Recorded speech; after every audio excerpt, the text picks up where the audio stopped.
ও আচ্ছা, কিন্তু আমি তো সেটা মেনে নিতে পারবো না। আমাকে পড়াতে হলে অবশ্যই আমার দিকে তাকাতে হবে। তাকান বলছি। আরে কি ব্যাপার, আপনি আমার গায়ে হাত দিয়ে কথা বলছেন কেন?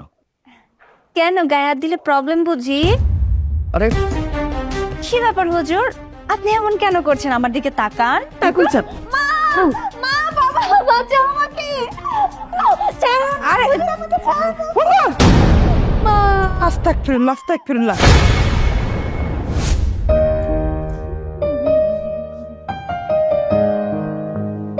আসসালামু আলাইকুম। ওয়ালাইকুম আসসালাম। বসুন। কি ব্যাপার, আপনি এসব পোশাক আশাক পরে আমার সামনে আসেন কেন? আহ, তো কি হয়েছে হুজুর সাহেব?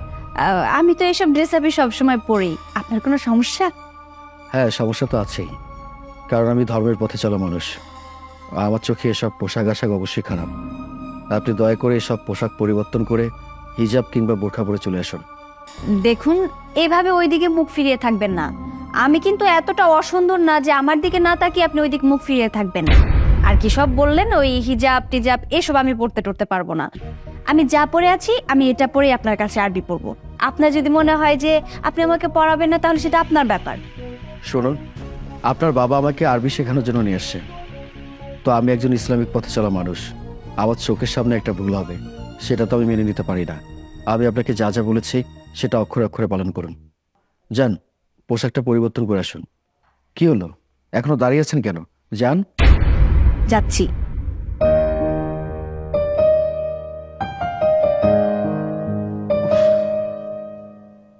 আস্তাগফিরুল্লাহ, আস্তাগফিরুল্লাহ, আস্তাগফিরুল্লাহ।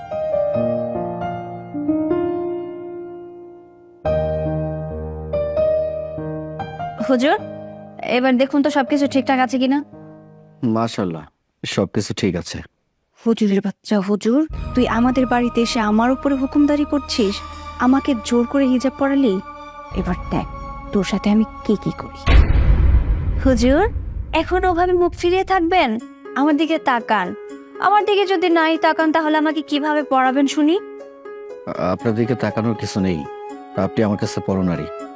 একজন পরনারীর দিকে বেশি তাকালে আমার চোখের পাপ হতে পারে, সেই কারণে আপনার দিকে বেশি আমি তাকাতে পারবো না। ও আচ্ছা, কিন্তু আমি তো সেটা মেনে নিতে পারবো না। আমাকে পড়াতে হলে অবশ্যই আমার দিকে তাকাতে হবে। তাকান বলছি। আরে কি ব্যাপার, আপনি আমার গায়ে হাত দিয়ে কথা বলছেন কেন?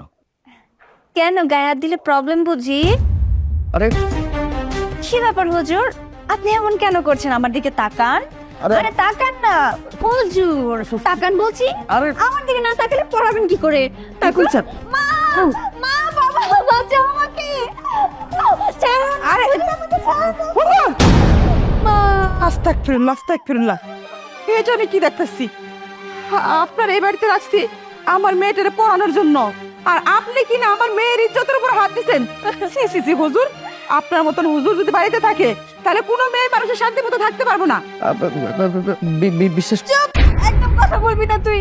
আমি আগেই বাবাকে বলেছিলাম এই সমস্ত হুজুর বাড়িতে ঢোকানোর কোনো দরকার নেই। বাবা কোথায়? বাবাকে ডাকো আচ্ছা মা, আমি তোর বাবাকে ফোন দিচ্ছি। তাড়াতাড়ি। আমার কথাটা বিশ্বাস। হ্যালো, এই কই তুমি? আর তাড়াতাড়ি বাসায় আসো। এই তো আমি চলে আসছি। ওই তো তোর বাবা আসছে। বাবা, বাবা, আমি তোমাকে আগেই বলেছিলাম এই হুজুরটাকে আমাদের বাড়িতে ঢুকিও না। এই হুজুরটা তোমার মেয়েকে, ছি ছি ছি, আমার বলতেও লজ্জা লাগছে। এই হুজুরটা একটা ক্যারেক্টারলেস, ও আমাকে ব্যাড টাচ করেছে। আম্মা, এই শোনো, তুমি এই জায়গায় দাঁড়িয়ে না থেকে তাড়াতাড়ি পুলিশকে ফোন করো, ওকে থানায় দিয়ে দাও। কি বলো, ওর কঠিন বিচার হওয়া উচিত। আমি যদি ওর বিচার না করি তাহলে তো আমার মান সম্মান থাকবে না। দাও দাও বাবা, কঠিন শাস্তি দাও। আরে পুলিশকে ফোন দিয়ে পুলিশের হাতে তুলে দাও, এটাই তো কঠিন শাস্তি। আমি ওকে পুলিশে দিব না, আমি ওকে কঠিন শাস্তি দিব। কঠিন শাস্তি? বুঝলাম না কিছু। শোনো, আমি অথর সাথে ওর বিয়ে দিতে চাই। বাবা, কি বলছো এসব? এই হুজুরের সাথে আমার বিয়ে মানেটা কি? না বাবা, প্লিজ বাবা, ওকে শাস্তি দিতে হবে না, ওকে বাসা থেকে বের করে দাও। তবু আমার গলায় ওকে ঝুলিও না বাবা, প্লিজ। এই একদম চুপ থাক। আমি তোর বাবা, তুই আমাকে শিক্ষা দিচ্ছিস? আমাকে কি শিক্ষা দিবি? আমি যেটা বলবো তোর সেটাই করতে হবে। এই তুমি ওকে নিয়ে এখন রুমে যাও।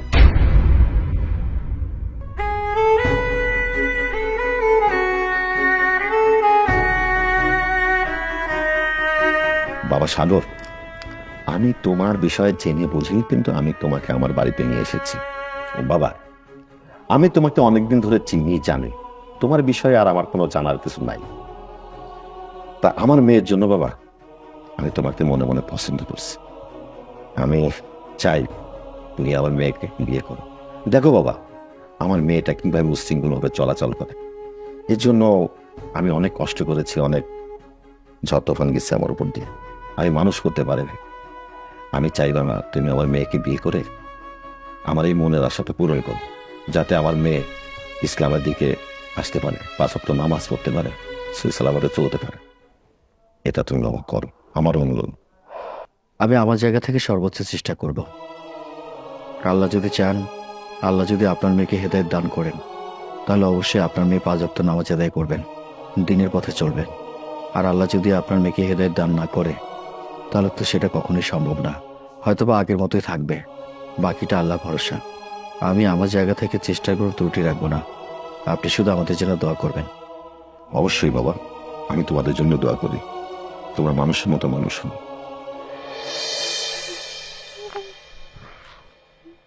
দাঁড়ান, কোথায় যাচ্ছেন? বাইরে যাচ্ছি। আপনি বাইরে যান, তাতে কোনো সমস্যা নেই, কিন্তু এসব পোশাক আশাক পরে আপনি বাইরে যেতে পারবেন না। মানে? মানে এটা খুব সহজ। আপনি আমার বিবাহিত স্ত্রী, আপনি আমার পারমিশন ছাড়া বাইরে যেতে পারেন না। আমি আপনাকে বাইরে যাওয়ার পারমিশন দিয়েছি, কিন্তু এসব পোশাক আশাক পরে নয়। আপনি বোরখা পরে তারপরে বাইরে যাবেন। কি পরবো? বোরখা? তাও কি না আমি? শুনুন, আপনি আমার হাজবেন্ড, ঠিক আছে, এই পর্যন্ত সীমাবদ্ধ থাকুক না। বিয়ের পর থেকে আমি আপনাকে ভালোবেসেছি কখনো? নাকি আমি স্বামীর অধিকারটা আপনাকে দিয়েছি? কখনোই দেইনি, আর দেবও না, কারণ আমি আপনাকে ভালোবাসি না। এরকম একটা আনকালচার গেও ভূত খ্যাত মার্কা হুজুর, সে কিনা আমার হাজবেন্ড, এটাও আমার মেনে নিতে হবে। আর তার কথা মতো কিনা আমার চলতে হবে, কারণ আমি কিনা তার স্ত্রী। সে যেটা বলবে আমার সেটাই শুনতে হবে। আমাকে বোরখা পরে চলতে হবে। মগের মূল্য পেয়েছেন? আমি আপনার এত সব কথা শুনতে চাই না।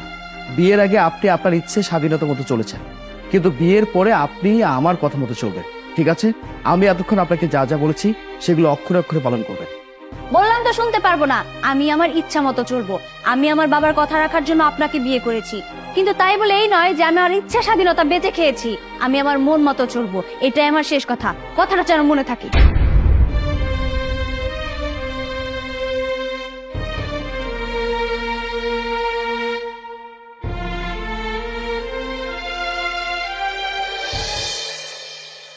ইয়া রব্বিল আলামিন, পরম দয়ালুময় আল্লাহ, আপনি আমার স্ত্রীকে 5 ওয়াক্ত নামাজ পড়ার তৌফিক দান করুন। আমার স্ত্রী যেন ভালো মানুষ হয়, দিনের পথে চলে, আপনার পথে চলে। আমার স্ত্রীকে দিনের পথে আনার তৌফিক দান করুন।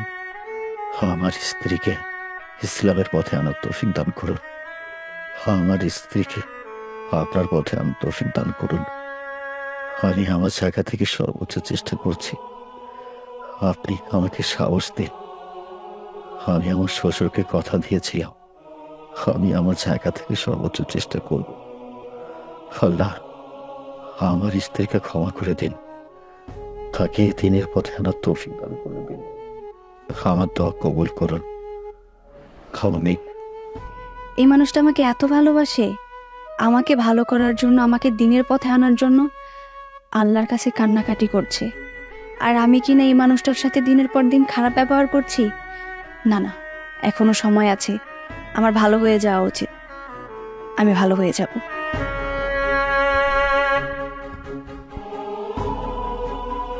শুনুন, আই এম সরি। আসলে আমি এখন বুঝতে পারছি যে আপনি আমাকে কতটা ভালোবাসেন, আমাকে নিয়ে আপনার কতটা চিন্তা। সবসময় আপনার মাথায় এইসবই ঘুরঘুর করে। আপনি আমাকে কিভাবে দিনের পথে আনবেন, কিভাবে আমি এইসব থেকে মুক্তি পাবো, আমি ভালো হয়ে চলবো। আর আপনি তো আমার বাবাকে কথা দিয়েছেন যে তার মেয়েকে আপনি শুধরে দিবেন, ভালো করবেন। আপনার কথা আপনি রাখতে পারবেন, কারণ আমি নিজেকে প্রতিজ্ঞা করেছি আজকের পর থেকে আমি ভালো হয়ে যাব। আর এই যেসব ড্রেস আপ দেখছেন, এই ড্রেস আপ আর পরবো না, কোনো পার্টিতে যাব না, বাইরেও যাব না। যেহেতু আমি আপনার স্ত্রী, একজন ভালো স্ত্রী হয়ে আপনার বাড়িতে সংসার করব।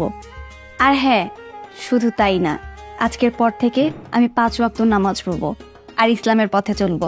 আলহামদুলিল্লাহ, আল্লাহ আমার মনের নিয়ত কবুল করেছেন।